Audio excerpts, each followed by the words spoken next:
Hi guys, another video. Now I've got the car on the rollover hoop, which still hasn't collapsed, which is amazing. I've started on the steel work. I've cut the back down a little bit further. I think that's as far as I'm going to go, to be honest. Cut the inner arches out, leaving a lip, so I can weld some sheet steel in there to come out to the over fenders. And I've started on the rust. So for now, I'm going to have the car blasted. So I thought I'd better cut all the plates off to expose what's underneath, so when it's blasted that'll be all clean, ready to attack. Underneath this massive great plate here, I was expecting the whole inner to basically be gone. It's all still there. It seems like they've put that huge great plate on to cover up an ugly plate somebody's put here, and an ugly plate somebody's put there, which is just above the seam that joins the inner to the floor. So I can replace this whole section in one piece, do away with this massive great plate. I'm hoping the front is going to be the same when I get to that as well, and obviously the other two parts of the other side as well, all been plated over. If it's just like this, I will be very, very, very pleased. Some of the things that have been done to this shell completely bemuse me. This I'm intrigued to know what is underneath that dollop of filler somebody has put all the way across the back there. It doesn't appear to be rusty on the inside. There's some surface rust coming through here, but if it's been sanded down before it's been splodged with filler, then that would stand to reason, really. So I'm going to get a wire brush on that, on a drill, in a minute or two, to find out what is behind there. So I've ground back the filler. Start grinding it back. I thought, I don't know, why would somebody do that? And I thought, well, that seam doesn't look very flat along there. Then I thought, hang about, there's filler around the side here.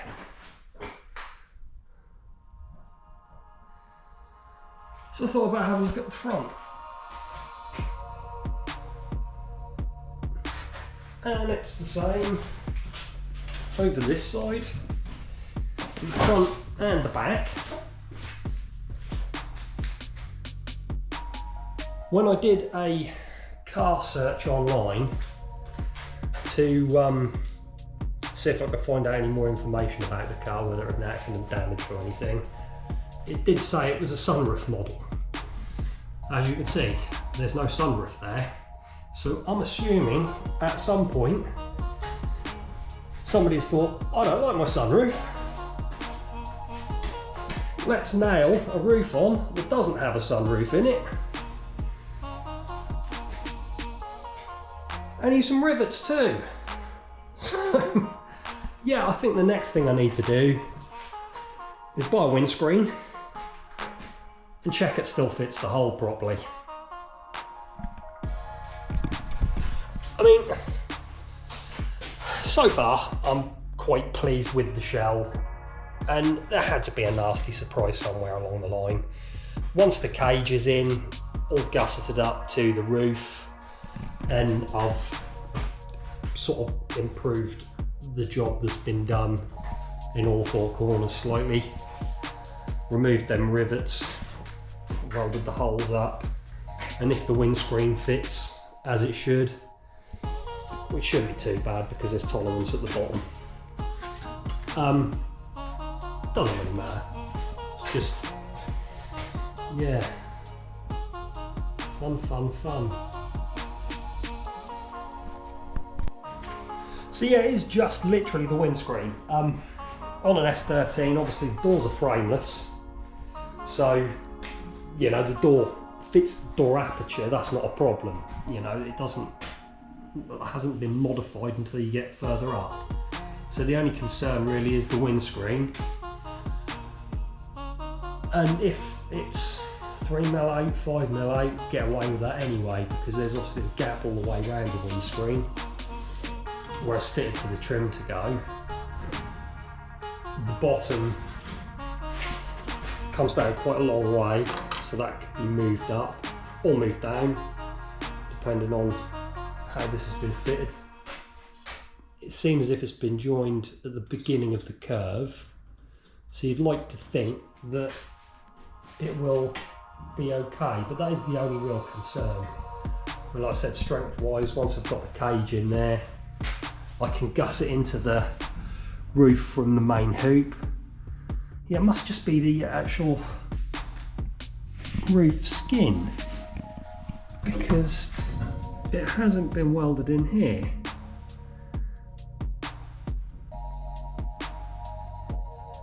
Yeah, it must just literally be the roof skin.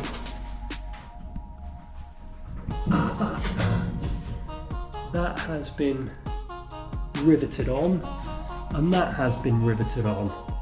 So it's just literally the roof skin. All the framework still seems uncut. Oh, that's not as bad. So where else has it been joined? I'm going to do some more grinding. So on further investigation, it is just the skin that's been replaced, so there shouldn't be any fitment problems with the actual windscreen itself. There is no, when I first looked at it, looking at that and that, I just assumed the whole lot had been lopped off and a new one welded in. Now looking underneath, all the framework is still intact, apart from this little that's been riveted on rather than welded. So it is just literally the skin itself, which is actually an advantage because I hate sunroof cars. You know, it's a lot better that it hasn't got a sunroof. It's just a case, once this has been blasted, that'll get most of the filler out of there. I can weld it on a little bit more accurately and make a nice job of that. So the massive grey plates, they're covered up pretty much all of the inner sill. Quite a bit of surface rust in the seam down there. But yeah, it looks like it was to cover up this plate, which isn't actually that untidy. And this sort of hole here. But there's another one there. But they've gone all the way along. And then this, we've got a plate underneath there. And then I'm still yet to get the remainder of the big plate off. There's a hole in the floor back there. But all the top of the inner is still there. So yeah, I'll keep digging and find out how big these holes get. So that's a rust cut out one side. For reference, they're all the plates that were in there. And in all honesty, I mean, it's not pretty, but that is a relatively minor repair as far as I'm concerned. I mean, I've seen S13s in much worse condition 10-15 years ago. So I was expecting to rip them plates off and all this to be missing. But it is just the seam to the floor mainly. So happy days. Whether the other side will be the same, I would imagine if anything that's going to be a little bit better because the plates are actually quite a bit smaller. And I think these plates, the large ones, were mainly put in there to cover up the horrific plate job that had been done underneath. So yeah, all good. So I've almost done with the S13 for the time being anyway. As previously mentioned, I've got them plates to chop out, all the little brackets, anything that I'm not going to use anymore. I'll use a spot weld drill bit to remove all of those. I'll leave the seat framework in for now, I think. I might remove it. Tension rod brackets need to be removed. from the front subframe and steering rack need to be removed. I've removed all the fuel lines and everything today, everything from the underside, the diff cooler, the diff cooler pump, all the furniture that was underneath the car, that's been removed today, so it is nearly ready for blasting. The next thing I've got to do, rollover frame, wheels at the bottom there. Bought the wheels today. Once the wheels are on the frame, and I've used the last few pieces of tube to join the legs together, the S13 can be pushed out the back and I can get the SLK in and get that finished up. I'm super excited to actually drive that car. I've owned the thing quite a while now. Literally needs a few fiddles and make the thing look a little bit more presentable, and then it's good to go.